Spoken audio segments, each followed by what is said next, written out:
बहुत समय पहले की बात है। एक छोटे से गांव में रमेश नाम का एक किसान रहता था। गांव में रमेश की एक छोटी सी जमीन थी, जिस पर वो खेती किया करता था। उसकी जिंदगी का एक ही सपना था कि वह अपनी जमीन पर अच्छी फसल लगाए और अच्छा मुनाफा कमाए, जिससे वह अपने परिवार के सारे सपने पूरे कर सके। रमेश के परिवार में उसकी माँ, पत्नी मंजू और उनका एक छोटा सा बेटा था, जिसका नाम था सोनू। रमेश बहुत मेहनती था। वह सूर्योदय से पहले उठता और खेतों में काम करने निकल जाता। उसकी मेहनत और लगन के बावजूद उसकी फसलें अक्सर अच्छी नहीं होती थी, क्योंकि उसके पास ना तो अच्छे बीज थे और न ही सिंचाई के पर्याप्त साधन। फसलों की सिंचाई के लिए रमेश को ज्यादातर वर्षा पर ही निर्भर रहना पड़ता था। फिर भी रमेश अपनी स्थिति से संतुष्ट था और हमेशा भगवान का धन्यवाद करता था। उसी गांव में एक अमीर सेठ रहता था, जिसका नाम सेठ राजन था। सेठ राजन बहुत लालची और निर्दयी था। उसने गांव के कई गरीब किसानों की जमीनें अपने नाम करवा ली थी और उन पर ब्याज का भारी बोझ डाल दिया था। एक बार गांव में सूखा पड़ गया। कई महीनों तक बारिश नहीं हुई और किसान परेशान हो गए। रमेश की भी फसलें सूख गई और उसके पास खाने को कुछ भी नहीं बचा। उसकी स्थिति दिन प्रतिदिन खराब होती जा रही थी। भाई, इस साल तो बड़ी मुसीबत आ पड़ी है। हमारे सारे खेत सूख गए हैं। फसल का नामो निशान नहीं बचा। अब हम क्या करेंगे? हाँ रमेश, मेरी भी सारी फसल बर्बाद हो गई। बच्चों के खाने के लिए अनाज तक नहीं बचा है। समझ में नहीं आ रहा कि इस संकट से कैसे निपटेंगे। सरकार ने तो कुछ मदद का वादा किया था, लेकिन अब तक कुछ नहीं हुआ। हमें कुछ करना होगा, वरना भूखे मर जाएंगे।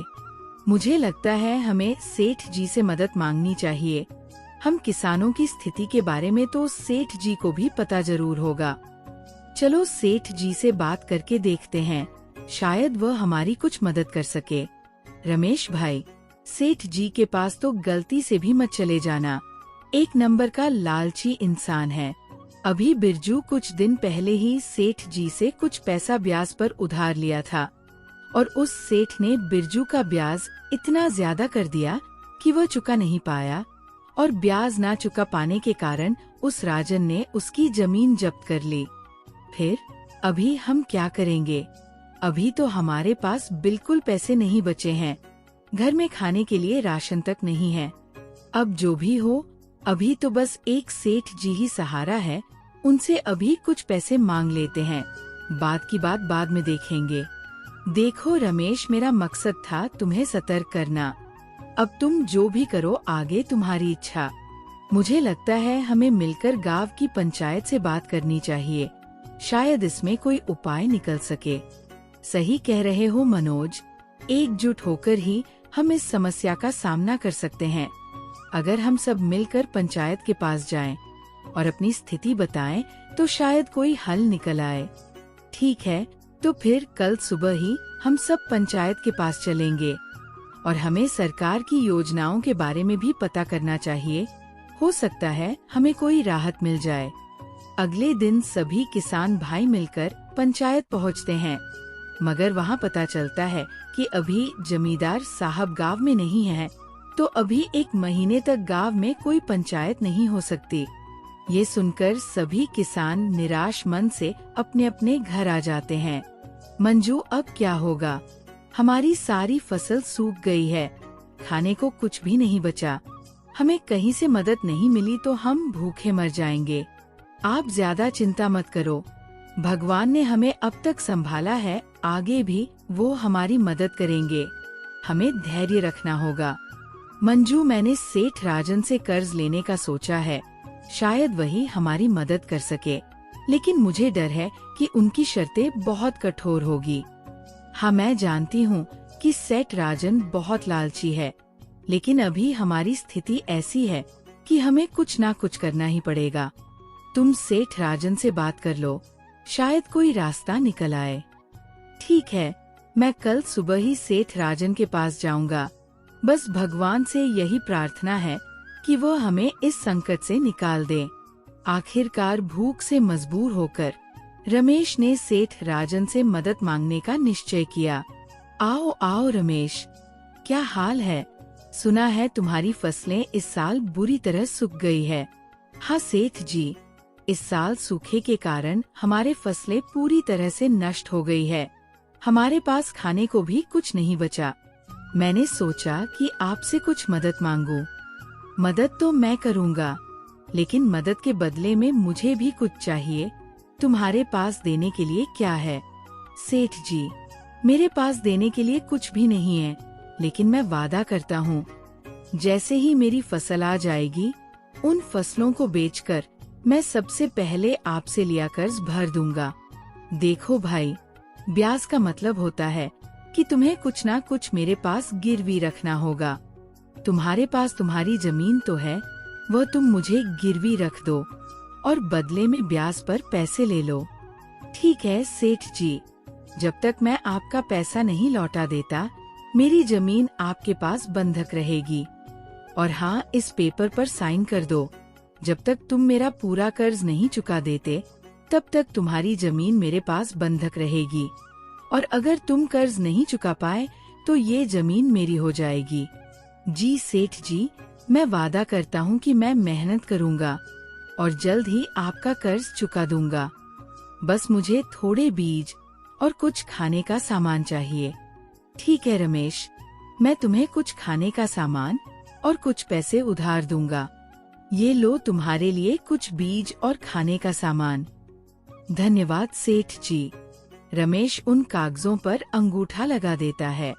मंजू, सेठ राजन ने हमें कर्ज तो दे दिया, लेकिन उसने हमारी जमीन बंधक रख ली है। अगर हम समय पर कर्ज नहीं चुका पाए तो हमारी जमीन उसकी हो जाएगी। हमें हिम्मत नहीं हारना चाहिए। हम मेहनत करेंगे और इस साल अच्छी फसल उगाएंगे। हमारी मेहनत और ईमानदारी हमें बचाएगी। हमें बस एक दूसरे पर विश्वास रखना होगा। तुम सही कह रही हो मंजू, हम मिलकर मेहनत करेंगे और इस बार हमारी फसल जरूर अच्छी होगी। भगवान हमारे साथ है। मंजू, ये लो, इसमें कुछ बीज है और कुछ खाने का सामान। तुम अभी इन बीजों को संभाल कर रख दो। मैं कल सुबह उठकर सबसे पहले खेतों में बीज की रोपाई करूंगा, और इसमें जो खाना है वह तुम निकाल कर ले आओ। अगले दिन से ही रमेश खेतों पर कड़ी मेहनत करने लगता है। वो खेतों में बीजों की रोपाई और रोज सिंचाई किया करता था। कुछ ही महीने में रमेश की पूरी फसल पककर तैयार हो जाती है, और अच्छे बीज होने के कारण रमेश की काफी अच्छी फसल आती है। इस बार उसकी प्रार्थना भगवान ने भी सुन ली थी, और गांव में इस बार जमकर बारिश हुई। खेतों की सारी फसलें लहरा रही थी। देखो मंजू, हमारी फसल कितनी अच्छी हुई है।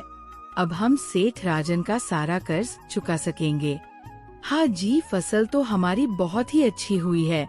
हम आज से ही कटाई का काम शुरू कर देंगे और जल्दी से सारी फसलों को बेचकर आए पैसों से सबसे पहले सेठ जी के पैसे वापस कर अपनी जमीन छुड़ा लेंगे। सभी किसान बहुत खुश थे। रमेश ने भी अपनी फसलों को बेचकर अच्छा मुनाफा कमाया। अब वो वक्त आ गया था जब रमेश को सेठ जी से लिया कर्ज चुकाना था और अपनी जमीन को सेठ जी के पास से छुड़वाना था। मंजू, फसलों को बेचकर हमें काफी अच्छा मुनाफा हुआ है। मैंने कहा था ना, हमारी मेहनत और ईमानदार हमें बचाएगी। अब चलो जल्दी से सेठ जी का कर्ज चुकाकर अपना जमीन वापस ले आए। दोनों सेठ जी के घर जाते हैं। सेठ जी, ये लीजिए आपके पैसे, जो मैंने आपसे कर्ज लिया था, उसका पूरा ब्याज मिलकर ये पैसे हैं। अब आप हमें हमारी जमीन वापस कर दीजिए। ये तो बहुत ही कम पैसे हैं। तुम्हारा कर्ज अब पहले से भी ज्यादा हो गया है, क्योंकि तुमने समय पर ब्याज नहीं चुकाया। अब तुम्हें और मेहनत करनी होगी। पर सेठ जी, आपने तो कोई निश्चित तारीख नहीं बताई थी। आपने तो कहा था कि जब पैसे आ जाए तो तुम ये जमीन छुड़वा सकते हो, और अब आप कह रहे हैं कि हमने समय पर ब्याज नहीं चुकाया। सेठ जी, मैं तो समय पर ही ब्याज देने आया हूँ। जैसे ही मेरी फसल पककर तैयार हुई, मैं फसलों की कटाई शुरू कर दी और फसलों को बेचकर जो पैसे मिले उसे सीधा आपके पास ही लेकर आया हूँ। देखो रमेश, इस कागज पर साफ साफ लिखा है, अगर तुमने 15 दिनों के अंदर ब्याज के लिए हुए पैसे वापस नहीं किया तो ये जमीन मेरी हो जाएगी, और अगर उसके बाद भी तुम्हें अपनी जमीन वापस चाहिए तो तुम्हें 20% और ब्याज देना होगी है। ये अन्याय है। हमने पूरी रकम चुकाई है, आप हमारे साथ ऐसा नहीं कर सकते। अगर तुम्हें अपनी जमीन वापस चाहिए तो और 20% ब्याज का पैसा लेकर आओ। अब जाओ और ज्यादा मेहनत करो। अभी तो हम जा रहे हैं सेठ जी, पर याद रखना, मैं अपनी जमीन तुमसे वापस लेकर ही रहूंगी। तुम्हारी बेईमानी के बारे में मैं सारे गांव वालों को बताऊंगी कि किस तरह तुम गरीब और भोले भाले किसानों का फायदा उठाते हो। रमेश और मंजू निराशा मन से सेठ जी के घर से आ गए और सेठ जी द्वारा किए गए धोखे को गांव के सभी किसानों को बताया। यह बात सुनकर गांव के सभी किसान बहुत क्रोधित हो गए। ये सेठ राजन अपने आप को समझता क्या है, अगर ऐसा ही चलता रहा तो देख लेना, एक दिन ये सेठ हम सभी किसानों को ले डूबेगा। हमें सेठ के खिलाफ कुछ ना कुछ तो करना ही होगा। लेकिन सबसे पहले ये सोचो कि रमेश की जमीन उस सेठ राजन से कैसे छुड़वाए। वो सेठ तो ये जिद करके बैठा है कि रमेश 20% ब्याज और ज्यादा देगा तभी उसकी जमीन वापस करेगा। हमें पंचायत में जाकर इसकी शिकायत करनी चाहिए। अब तो जमींदार साहब भी घर आ गए होंगे, लेकिन मुझे लगता है एक बार हमें सेठ राजन से भी बात कर लेनी चाहिए। अगर सेठ राजन प्यार से मान जाता है तो ठीक, वरना हम पंचायत में ही इसकी शिकायत करेंगे। सभी किसान मिलकर सेठ राजन के पास पहुंच जाते हैं। सेठ जी, आपने रमेश की जमीन को क्यों हड़प रखा है? आप उसकी जमीन वापस कर दीजिए। आपको रमेश ने जब सारे पैसे दे दिए हैं तो आप उसकी जमीन वापस क्यों नहीं कर रहे हैं? तुमसे किसने कहा कि रमेश ने सारे पैसे वापस दे दिए हैं? रमेश ने बस कुछ पैसे वापस दिए हैं, बाकी ब्याज के पैसे देने अभी बाकी है। जब तक वो पैसे मेरे हाथ में नहीं आते, रमेश की जमीन वापस नहीं मिलेगी। देखिए सेठ जी, इतना तो हमें भी पता है कि आप ब्याज पर पैसे देने के बदले हम गरीब किसानों को बहुत भारी लूटते हैं। अगर आप रमेश की जमीन सीधे सीधे वापस नहीं करेंगे तो हम पंचायत में जाएंगे। अगर एक बार आपका नाम हमने पंचायत में दे दिया तो आपको भी पता है कि पूरे गांव में आपकी कितनी बदनामी होगी। पंचायत की बात सुनकर सेठ राजन थोड़ा घबरा जाता है। अगर ये बात पंचायत तक पहुंच गई तो पूरे गांव में मेरी बहुत बदनामी होगी। नहीं नहीं, मैं ऐसे होने नहीं दे सकता। लगता है इस रमेश की जमीन वापस करनी ही पड़ेगी। एक काम करता हूँ, इसकी जमीन वापस कर ही देता हूँ। कम से कम गांव में मेरी इज्जत तो बनी रहेगी। अरे किसान भाइयों, इतना क्यों नाराज होते हो? एक जमीन ही तो है। ठीक है रमेश, मैं तुम्हारी जमीन तुम्हें वापस करता हूँ और तुम्हें अब कोई ब्याज देने की भी जरूरत नहीं है। तुम्हारा ब्याज मैंने माफ कर दिया है। इस घटना ने रमेश को सिखाया कि मेहनत और ईमानदारी से हर मुश्किल को पार किया जा सकता है। साथ ही गांव के लोगों ने भी सीखा कि एकता में बल होता है। रमेश और उसका परिवार अब खुशी खुशी अपने खेतों में काम करते हैं और गांव के लोग भी मिलकर एक दूसरे की मदद करते हैं।